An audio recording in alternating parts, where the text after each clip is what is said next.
কখনো কি এমন মনে হয়েছে আপনি হাজারো দোয়া করছেন কিন্তু কোনো কিছুই কবুল হচ্ছে না? বুক ফেটে যাচ্ছে হতাশায়। ভাবছেন কেন শুধু আমার সাথেই এমন হয়? যদি এমনটা ভেবে থাকেন তাহলে আজকের ভিডিওটা আপনার জন্যই। কারণ আমি আপনাকে এমন কিছু বলতে যাচ্ছি যা আপনার চিন্তা ভাবনাকেই বদলে দেবে ইনশাআল্লাহ। চলুন শুরু করা যাক।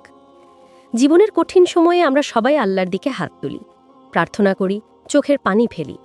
হয়তো মাসের পর মাস, বছরের পর বছর ধরে একই দোয়া করে যাচ্ছি, কিন্তু যখন ফল দেখতে পাই না তখন মনে একরাশ হতাশা জেগে বসে। আর কত চাইব? আমার দোয়া কি আল্লাহর কাছে পৌঁছাচ্ছে না? আমি কি এতটাই গুনাহগার যে আমার দোয়া কবুল হবে না? এই প্রশ্নগুলো কি আপনার মনেও ঘুরপাক খায়? যদি হ্যাঁ হয়, তাহলে জেনে রাখুন আপনি একা নন। এই অনুভূতিটা আমাদের অনেকেরই হয়। কিন্তু আল্লাহ সুবহানাহু ওয়া তাআলা পবিত্র কোরআনে বলেছেন, তোমরা আমাকে ডাকো, আমি তোমাদের ডাকে সাড়া দেব। সূরা গাফির ৭।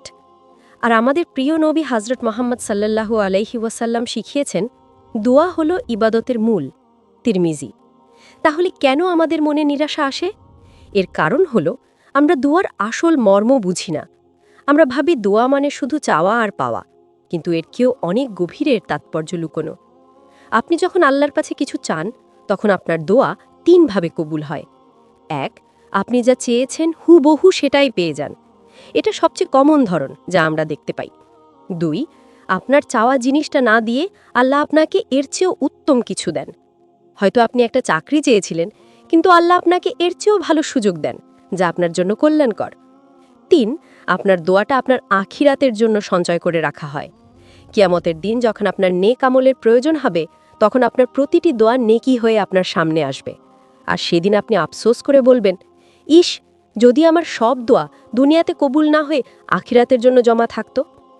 তাহলে বুঝলেন, আপনার কোনো দোয়াই বিফল যায় না। প্রতিটি দোয়া হয় দুনিয়াতে কবুল হয় অথবা আখিরাতের জন্য জমা থাকে। তাহলে নিরাশ হওয়ার কি কোনো কারণ আছে? একেবারেই না। আল্লাহর উপর পূর্ণ আস্থা রাখুন। মনে রাখবেন, আল্লাহ সবচেয়ে ভালো পরিকল্পনাকারী। তিনি জানেন আপনার জন্য কোনটা সবচেয়ে ভালো। হয়তো আপনি যা চাইছেন সেটা আপনার জন্য কল্যাণকর নয়, তাই আল্লাহ আপনাকে আরও ভালো কিছুর জন্য অপেক্ষা করাচ্ছেন। আমাদের সমস্যা হলো আমরা খুব দ্রুত ফল চাই, কিন্তু আল্লাহর চিন্তা ভাবনা আমাদের কল্পনার চেয়েও মহৎ। দোয়া করার সময় কিছু বিষয় মাথায় রাখা উচিত। বিশুদ্ধ নিয়াত। একমাত্র আল্লাহর সন্তুষ্টির জন্য দোয়া করুন। নিয়মিত দোয়া। শুধু বিপদে নয়, সুখেও আল্লাহর শুকরিয়া আদায় করুন এবং দোয়া করুন। বিশ্বাস ও দৃঢ়তা। বিশ্বাস রাখুন যে আপনার দোয়া কবুল হবেই। হালাল রিজিক। হালাল উপার্জন নিশ্চিত করুন। তৌবা ও ইস্তেগফার। নিজের গুনাহের জন্য ক্ষমা চান। সালাতের পর দোয়া কবুলের সম্ভাবনা বেশি। বেশি করে দুরূদ পড়ুন। দোয়ার আগেও পরে দুরূদ পড়া উত্তম। ধৈর্য ধরুন। ফলাফলের জন্য অস্থির হবেন না। মনে রাখবেন, প্রতিটি দোয়া আল্লাহ শোনেন এবং তিনি তা ফেরত দেন না। অনেক সময় আমরা দেখি কোনো মানুষ বছরের পর বছর ধরে চেষ্টা করে যাচ্ছে, কিন্তু সফল হচ্ছে না। অথচ তার ধৈর্য আর আল্লাহর উপর ভরসা তাকে একদিন সাফল্যের চূড়ায় পৌঁছে দেয়।